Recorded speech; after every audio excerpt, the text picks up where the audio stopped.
So, PM Narendra Modi firmly rejects Donald Trump's invite for a high level strategic dialogue. India's strong message to the USA. Hi, friends. Yes, you heard that right.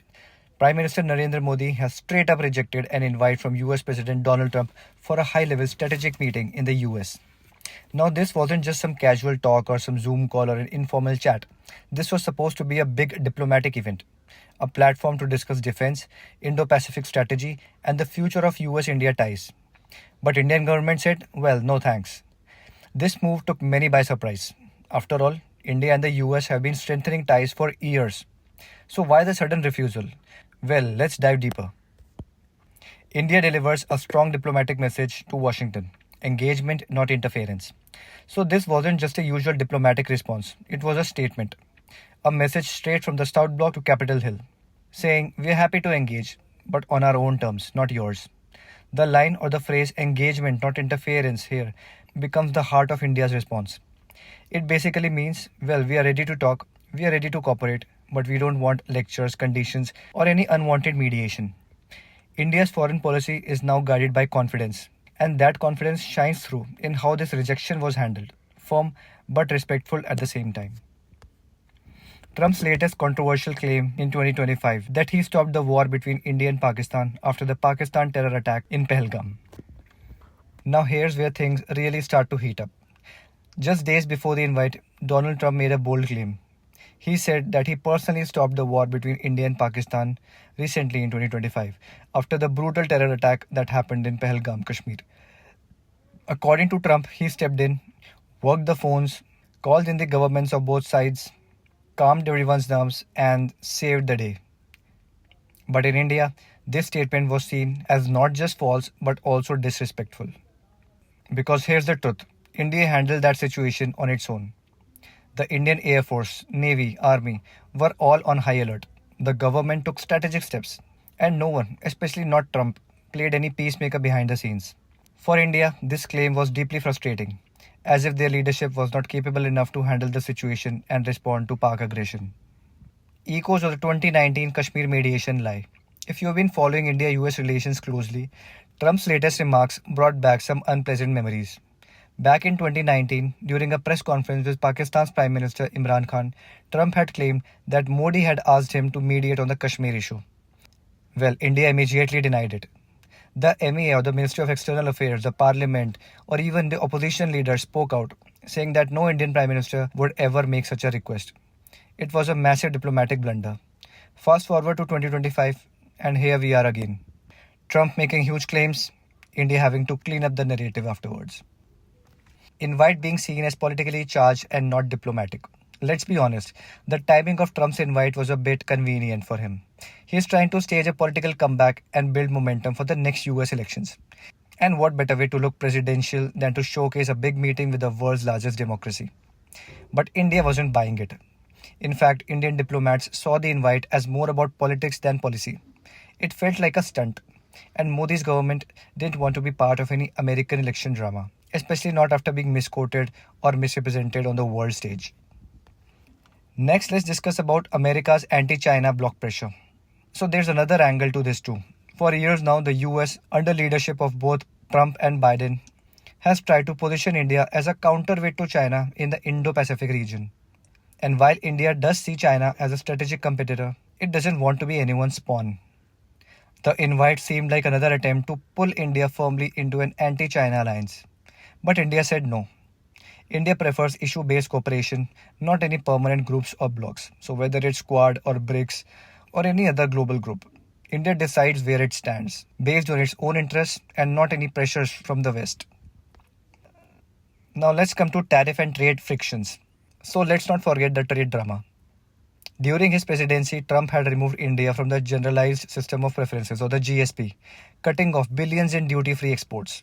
He called India the tariff king and repeatedly accused India of following unfair trade practices. While some things improved under Biden, the memory of these trade tensions still lingers. So when Trump came back with a handshake, India remembered the tariff slap. And this invite felt less like reconciliation and more like repackaging old frictions with a smile. And India definitely sent out a strong message remembering this aspect of the US trade and tariff frictions. So India did not slam the door shut. Instead of a snub, This is actually strategic distancing. Now, let's be clear, this isn't a permanent breakup. India didn't shut down dialogue with the US forever. This was what experts call strategic distancing. The idea is simple, keep talking, but don't be dragged into someone else's agenda. India is still open to cooperation with the US on trade, defense, technology, climate, etc. But it wants the relations to be balanced, respectful, and also based on facts and not fantasy, or definitely not based on US propaganda. Now let's touch upon the aspect that Modi government portrays this as a muscular stand post-election victory. Domestically here in India, this move plays perfectly into the BJP's narrative. The recent election results gave Modi a fresh mandate, and what better way to flex that power than by standing up to a global giant? The message to Indian voters is loud and clear. We don't bend to anyone, not even the Americans. It feeds into the image of a new assertive India that speaks from a position of strength.